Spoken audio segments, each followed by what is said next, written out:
There are a lot of great things about the modern world, including instant communication, a wealth of amazing entertainment options, access, depending on your part of the world, to some of the best healthcare in history, and the ability to travel all over the world at incredible speeds that our ancestors would have found mind-boggling. However, all good things have their downsides, and there are some negatives to our modern conveniences that we don't often think very much about, sometimes because the modern convenience has hidden some past joys entirely from our view. In today's video, we're going to go over 10 examples of this phenomenon.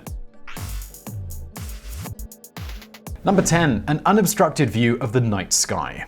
It used to be that most people could look up at the night sky and see an absolutely stunning vista. You could see a magnitude of colored stars, and you could certainly imagine how your ancient ancestors could have once gazed up at that same sky and imagined all the various powers that have been attributed to them in the past. Now, however, the modern world has largely taken that joy away from us. Due to light pollution, you often have to travel a good day's drive from what some would call civilization in order to get a proper view of the night sky. Sometimes 50 miles or so can get you a decent view in one direction, but it is rarely going to get you a full 360-degree proper view of the sky, unless you already live in an area that's relatively remote. And even if you can get all the way to those few spots left, you will still have satellites, planes, and other flying objects drifting through your view and polluting the once pristine view of the night sky. While planes and all the city lights give us great convenience, there is an absolutely stunning view hiding right in plain sight that most of us will live our entire lives never getting to see.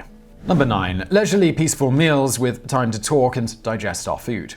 Now, while some countries still take time to linger over meals for the sake of tradition, such as in France or in Greece, many other major powers, such as the UK and the USA, eat much quicker. The International Economic Study by the OECD think tank found that the United States spent about 1 hour total on average per day on meals. The UK only spent about 1 hour and 19 minutes, whereas the French, on average, spent about 2 hours and 13 minutes on combined meal times, making them the most leisurely with their meals. The Industrial Revolution has made the world move incredibly fast, and people in many countries just find themselves spending less and less time eating food as the world becomes faster paced and they have to keep going in order to survive. It has been well established for some time that there is a strong link between weight gain and eating far too quickly, which is what makes the modern trend alarming. As people eat quicker and quicker in order to keep up with the fast pace of the modern world, they don't take the time to properly digest their food, which makes it far easier to overeat. And of course, overeating is a huge contributor to obesity and all the health problems that come along with that. Number 8. Seeing a phone number we don't recognize and not being afraid to answer. Phone calls have certainly gotten more advanced over the years, and even most of the older generation tends to agree that advances like caller ID, voicemail, and the like were really good ideas that made things a lot better. However, all the same, it used to be a lot more normal to answer a phone call from a number you didn't recognize without actually expecting some kind of devilry. Unfortunately, telephone scams are numerous and make up a staggering percentage of phone calls, so much so that telecoms and the FCC are trying to work out ways of bringing an end to it, or at least cutting it down in a large way. Elderly people often get fooled by scam calls the most, but the scammers trying to find someone to steal from will target anyone they think they can get to answer the phone for a little while and will try to trick important financial details out of people. Now, no one really wants to answer a number they don't recognize, as they are almost expecting it to be a scam caller of some kind, and with text, Facebook Messenger, and Snapchat, people tend to just communicate through those mediums in some way or another and don't bother to talk for more than a few minutes. The days of people simply calling and having a chat or being able to answer an unknown number without paranoia, well, they're mostly gone. Number 7. The ability to go offline for a while without severe anxiety. It used to be that before the internet and smartphones changed the world, people had to talk to each other, read a book, or engage their hands in something perhaps a little more productive. At the very least, when spending time with someone else, they generally had to do something with them and make conversation. Now, however, people will spend hours hanging out just staring at their phones, occasionally showing the other person a funny meme and making sure that their phone is fully charged. Now, it is certainly a useful tool to have, but it has become a bit of an entertainment crutch for many people to tackle any sort of boredom, and has become such a part of us that many people now get anxious and upset if they don't have their phone on them or if it doesn't have any battery. According to a study by researchers from the Hungarian Academy of Sciences in Budapest, roughly 3/4 of young adults suffered anxiety like twitching or even scratching when observed for research purposes without their smartphones. Number 6. Delayed gratification is something a lot of even older people are forgetting. It used to be that you had to wait for your favorite TV show to come on at its designated time, but these days you can just binge it whenever you want. You don't even have to wait for commercial breaks. This means that many of even the older generation are forgetting the joy of delayed gratification. Across all generations, whether it is a self-scan at the grocery store or a second drive-through lane at McDonald's, we are all being trained to hate waiting for more than a few seconds. No matter what the generation, people in developed countries seem to have become less and less willing to wait for anything, and this isn't a good thing for any of us overall. The evidence for this goes back to the famous marshmallow study conducted by Stanford professor Walter Mischel in the 1960s. He offered children a marshmallow, but told them if they could wait while the researchers were out of the room, they would get a second marshmallow. As you can imagine, some of the children went ahead and just ate the marshmallow, while others resisted the temptation. After following them for 40 years, the numbers showed better success at SATs and the like, and less issues with stress and substance abuse among those who waited to get the second marshmallow. This suggests that delayed gratification is a very useful tool for success in life. Number 5. Learning a new hobby and impressing our friends and feeling super cool about it. While this isn't something we have lost entirely, there is a certain magic that is definitely gone due to the ubiquity of the internet. Before the ability for everyone in the world to instantly record and upload anything they do, it actually took some exploring and discovering to get the information you needed for a brand new hobby, and then once you actually figured it all out, at least the basics of it, you were usually the only one of your friends who knew how to do something quite like that, or at least at first. However, now we've really lost that simple happiness as people have really become incredibly jaded.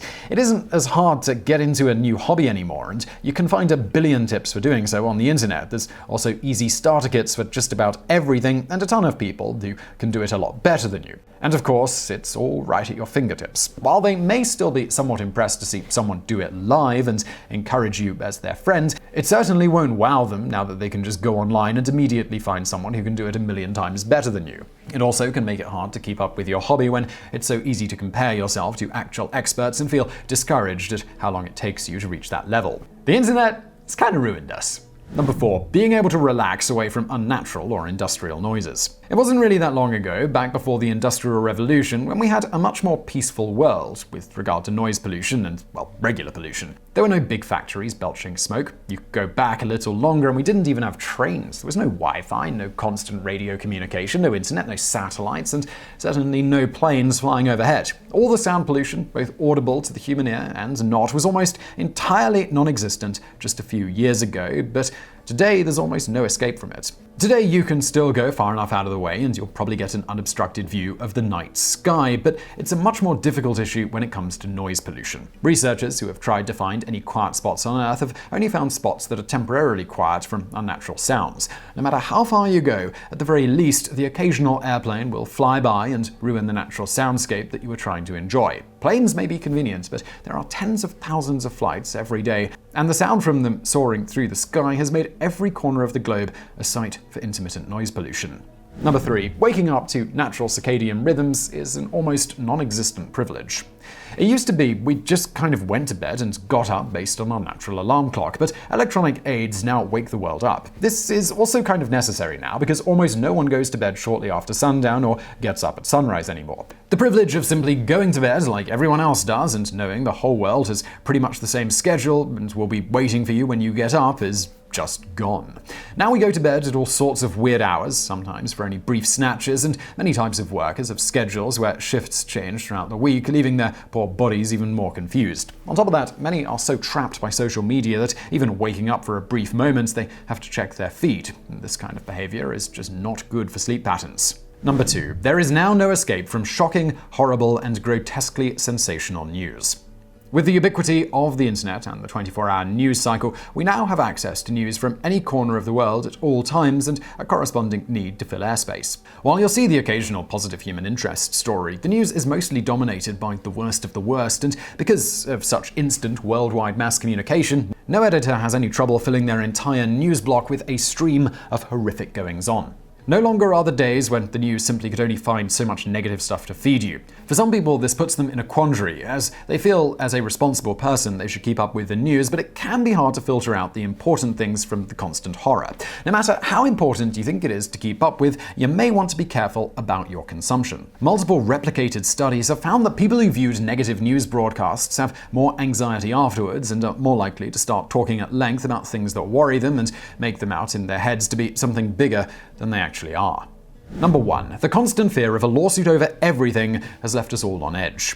In the news over the past several years, we've seen a steady stream of stories about little kids' lemonade stands getting shut down by city authorities, with police sometimes literally coming in and tearing them down. And just recently, the state of Texas passed a law specifically aimed to make it so that children cannot run a simple lemonade stand. However, we have to understand that the reason behind the police taking down lemonade stands is not to be mean to children, but due to the way our modern world works. Today, it's not just the US legal system, but also American culture that has become extremely sue-happy. State laws regarding licenses and permits, which these lemonade stands obviously don't have because they're run by children, require you to be inspected and get licensed because it both protects the public safety and protects the proprietor from lawsuits. Now, of course, some may consider it silly to sue a child because if you get sick drinking lemonade from a child's stand, obviously you understand the risk you took. However, if someone got sick, it could potentially open up the child's parent to a lawsuit, and perhaps the city as well, if it could be proven they were negligent in their duty to make sure roadside food stands are properly licensed and inspected for food safety. Whether it is a lemonade stand being smashed to bits by the police, or a parent freaking out at a neighborhood kid climbing their tree over fear of them potentially falling and suing, the lawsuit-happy culture of the modern world has left America just a bit on edge. So I really hope you found that video interesting. If you did, please do hit that thumbs up button below, and don't forget to subscribe. We got brand new videos just like this every day of the week. And when you do hit that subscribe button, even if you've hit it already, make sure that you hit the bell, because that actually tells you when we put out a new video. And as always, thank you for watching.